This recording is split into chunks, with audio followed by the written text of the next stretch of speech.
Welcome, dear viewers, to our journey into the unknown. Today we'll step beyond the boundaries of the ordinary and venture into the shadows of the world's 7 creepiest towns. Each of these places, draped in mystery and shrouded in tales of the supernatural, has its own chilling narrative to tell. From abandoned ghost towns echoing with eerie silence to cursed villages where time seems to have stopped, our journey will take us across continents, through time, and into the heart of fear itself. So buckle up, hold your breath, and brace yourself for a spine-chilling ride. If you're ready, let's begin our exploration with the haunting ghost town of Pripyat, Ukraine, a chilling testament to a disaster that forever altered the course of history. In the heart of Ukraine, a chilling tale comes to life in the abandoned ghost town of Pripyat. Buried deep within the country's landscape, Pripyat's story is one of a once thriving city, now a haunting relic of the past. Born in the 70s, Pripyat was a model city, designed and built for the workers of the Chernobyl nuclear power plant.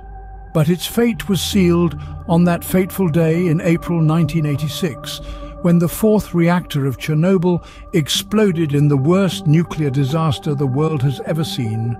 In the blink of an eye, Pripyat's bustling streets were deserted, its homes abandoned, its people evacuated.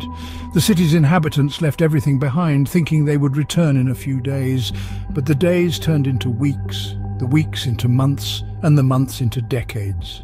The radiation made it impossible for them to return, and Pripyat became a ghost town. Today, the city lies in ruins. Its deserted streets echo with an eerie silence, broken only by the rustling of leaves or the cawing of a lone bird. The buildings, once filled with life, are now crumbling skeletons, their windows staring blankly into the void. The most chilling sight of all is the amusement park, its rusted Ferris wheel standing as a grim reminder of the joy that once was.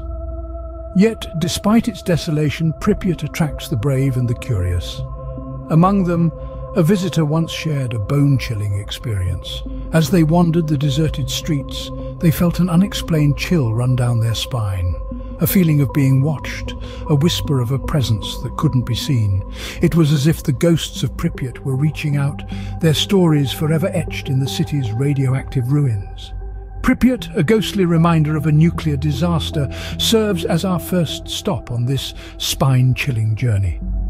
The town stands as a monument to human error, a chilling testament of a disaster that changed the course of history, and a haunting reminder of the lives that were forever altered in its wake. From an abandoned town, we now venture into an island in Mexico where the trees whisper tales of horror.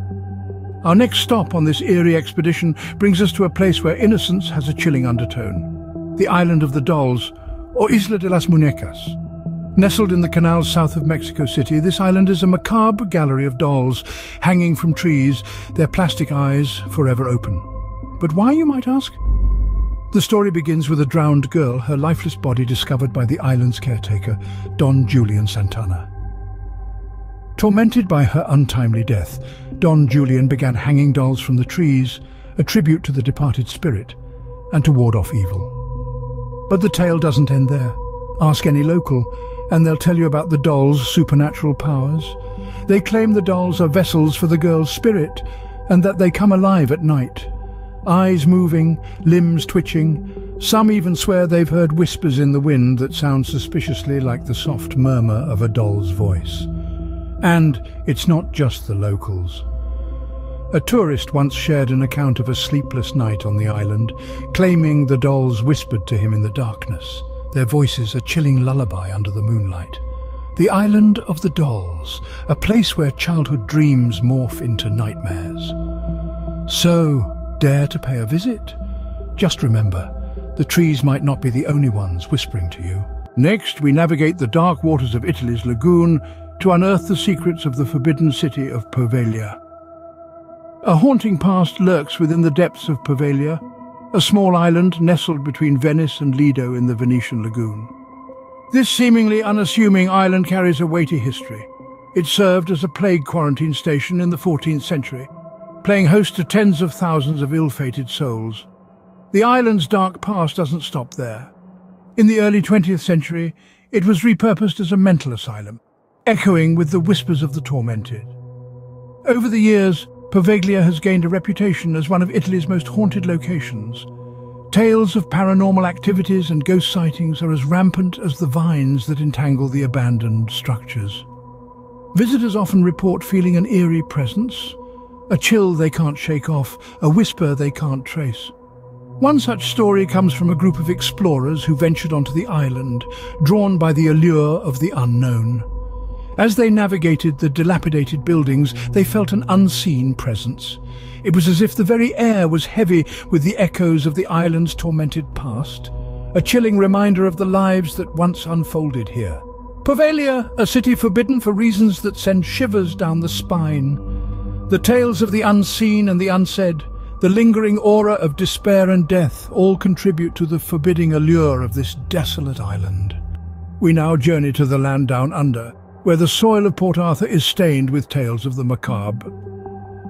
This isolated outpost in Tasmania was once a brutal penal settlement, where convicts were shipped from Britain in the 19th century. The conditions were harsh, the punishments severe, and the hope of escape almost non-existent. Over time, the tales of the tormented souls who lived and died here began to take on a life of their own. Visitors have reported strange occurrences, chilling whispers and inexplicable cold spots that send shivers down the spine. The most haunting of these tales involves the apparition of a figure in convict clothing. One visitor, venturing into the ruins of the old prison block, reported seeing a man dressed in ragged attire. His face, obscured by the brim of a battered hat, conveyed a sense of profound sadness. As the visitor drew closer, the figure simply faded away, disappearing into the stone walls as if he were made of smoke. The visitor was left alone, the air heavy with a silence that seemed to echo with the suffering of the past. The eerie tales and chilling encounters have drawn the attention of ghost hunters and thrill seekers from around the world. They come in search of the spectral inhabitants, hoping to catch a glimpse of the phantoms that lurk in the shadows.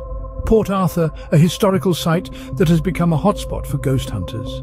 From the blood-soaked soil of Tasmania, we traverse to the arid lands of India, to the cursed village of Kuldhara. This village, lying in the heart of the Thar Desert, is shrouded in a haunting tale that has endured for centuries. Legend has it the Paliwal Brahmins, who once thrived here, deserted their homes overnight, vanishing without a trace. Their hasty exodus is said to be sparked by the oppressive rule of a cruel tax collector whose lecherous eye fell upon the village chief's daughter. This mass exodus wasn't just a flight, it was a statement. The villagers left behind a curse, condemning anyone who dared to settle in their forsaken land. Ever since, Kuldhara has stood frozen in time, a testament to its lost inhabitants. Not too long ago, a group of intrepid explorers ventured into this deserted village under the cover of night. They reported strange noises, whispers in the wind, echoing through the empty streets, and inexplicable phenomena that sent a chill down their spines. Their torches flickered as if in response to the unseen, and their equipment malfunctioned, as though rejecting the curse-ridden air of Kuldhara. These phenomena, whether products of the mind or manifestations of the village's curse, serve only to deepen the enigma of Kuldhara. A village, once thriving, now stands as a chilling monument to its past, its streets echoing with the silence of its curse. Kuldhara, a village abandoned and cursed, leaving behind only whispers of its past. Leaving the desert behind, we find ourselves in the shadowy lanes of Edinburgh, Scotland. A city that seems to echo tales of the past at every turn. The cobbled streets, the ancient stone buildings, every brick and mortar whispers of a history steeped in mystery and the macabre. Edinburgh is a city that wears its haunted history like a badge. It's no surprise that it's often referred to as one of the most haunted cities in the world. Its narrow lanes, known as closes, are a labyrinth of eeriness, each one carrying its own ghostly tales. From the spectral dog that wanders the graveyard of Greyfriars Kirkyard to the phantom piper forever lost in the underground tunnels of Edinburgh Castle, the city is a veritable catalogue of chilling encounters. Perhaps the most unnerving of all is the tale of the Southbridge Vaults. An underground network of rooms and passageways, the vaults have a reputation for being a hotspot of paranormal activity. One story that stands out is of a visitor who, while exploring the vaults, felt an icy hand grasp their own. Despite the fact they were alone, they could feel the unmistakable pressure of fingers around their wrist. The sensation lasted for several seconds before the chilling grip loosened and disappeared. Edinburgh, a city that hides its ghosts in plain sight. Finally, we reach our last destination, Centralia, a town in the USA where an underground fire has been burning for over 50 years. Once a thriving coal mining community, Centralia has now been reduced to an eerie ghost town, its streets empty, its homes abandoned. In the early 60s, a mine fire ignited the vast coal deposits beneath the town, creating a smouldering subterranean inferno that still rages to this day. The ground under Centralia is hot to the touch, with smoke and toxic gases seeping through cracks, adding to its otherworldly atmosphere. One intrepid traveller recounts walking through the deserted town, seeing the smoke rise from the ground, feeling the unnatural heat underfoot, hearing the unsettling silence. It's in this silence you can almost hear the town's desperate cries for help, long since silenced by the relentless fire. Centralia, a town consumed by flames, where the silence is as deafening as the tales it whispers.